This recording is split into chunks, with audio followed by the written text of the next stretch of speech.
Ver que a gente tem umas variados tipos de motos. Primeiramente a Phaser 600. O bichinho berra. Então pra placa, né? Porque não pode. Fez 600. Agora descendo um pouquinho. Temos a Ninja 250. Essa é bonita, hein? Ó. Descendo mais um pouquinho. Temos a Bis. Ô, motona, hein? Essa é zica. E agora, para finalizar com chave de ouro, uma Twister. Toda acabada, olha aí. Coitada dela. E aí, quem quer dar uma volta de twistinha comigo?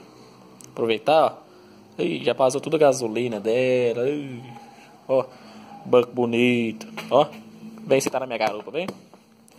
Olha. Toda acabada. E aí?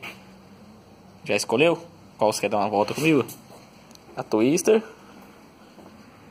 a Bis, a Ninja ou a Phaser?